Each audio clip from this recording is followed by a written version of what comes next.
Good day, everyone. I and the next speakers belongs to Group 6 from BSBA Marketing Management 3B. In this video, we will be discussing, or this video will give you an overview about channel strategy, which is figuring out what you want and how to get there. The role of distribution in corporate objectives and strategies, as well as the priority given to distribution. At the end of this video discussion, viewers and listeners are expected to know the meaning of channel strategy and can identify the 6 basic distribution decisions that will be discussed later on. Viewers and listeners are also expected to understand the marketing channel strategy and can explain the role distribution plays in corporate objectives and strategies. And lastly, at the end of this discussion, viewers and listeners are expected to understand and can determine the priority given to distribution. And now, let's proceed to the lesson proper. In this part, we will define the channel strategy. According to Indeed, a channel strategy refers to a vendor's plan to move a product or service through a chain of commerce to the end customer. In this part, it is important to identify what channel strategy will they use to execute their product or services to their target audience.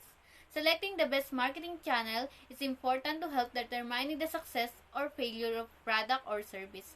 In selecting the best channel, the firm must conclude the preferences of their target audience, what type of product or services they want, what kind of channel in which their target audience frequently visit or use.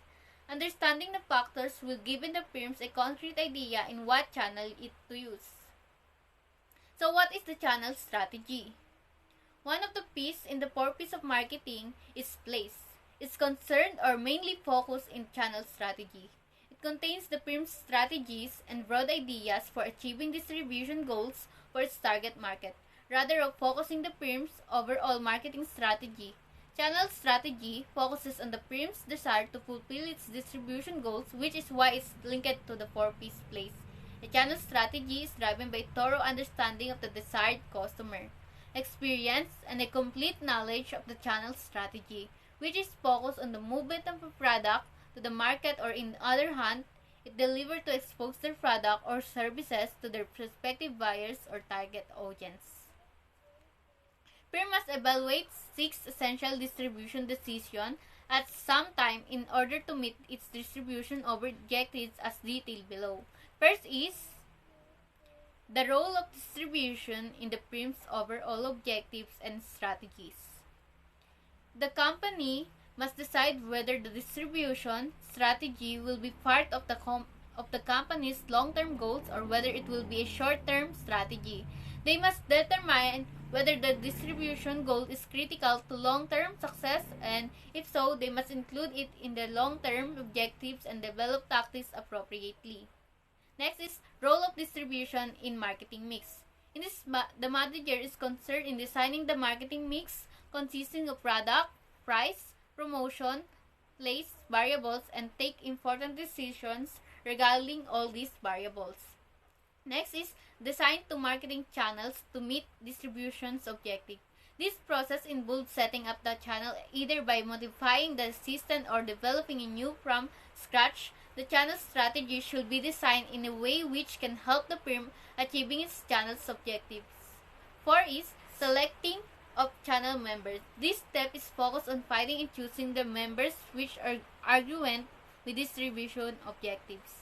Next is managing the channel. Once the channel is designed and members are selected, the manager is concerned with managing them by continuously developing close relationship with them. Lastly is evaluating the members. The manager should evaluate the channel performance carefully to check if the desired objectives are met and the channel is designed and managed effectively. If not, the corrective measures needs to be taken.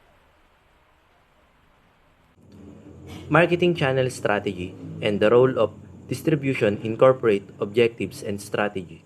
One of the basic distribution decision that a firm must consider to achieve their objectives is to determine the role of distribution in corporate objectives and strategy.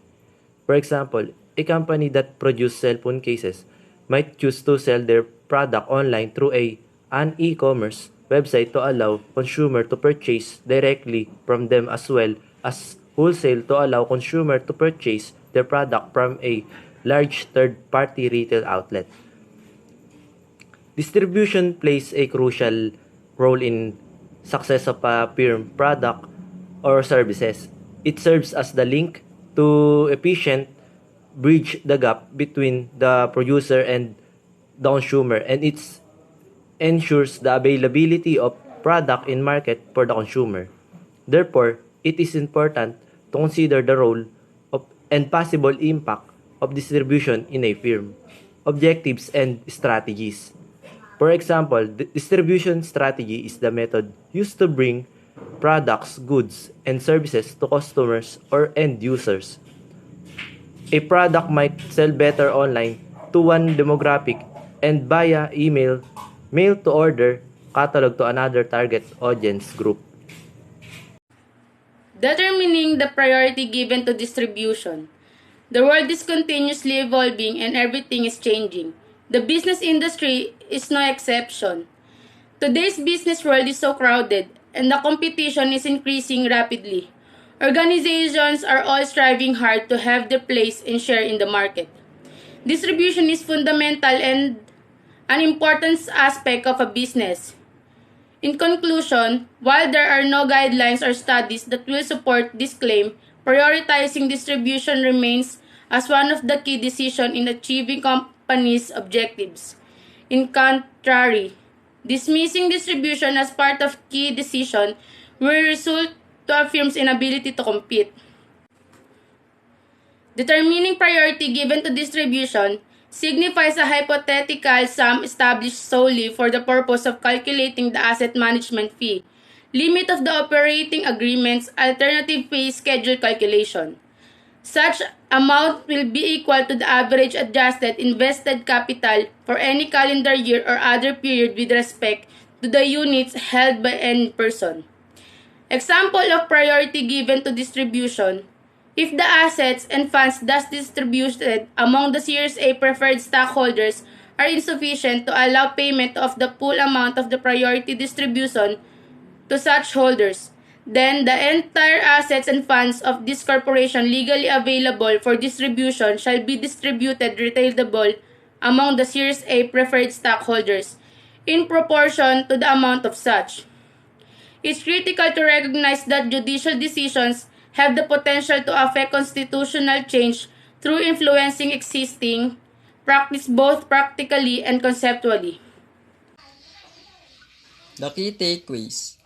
Set of decisions are put together so that they can achieve their goal or objectives, and to expand and grow their target market, because decisions are one of the important part of a consumer or business owner, and the proper use of their strategies.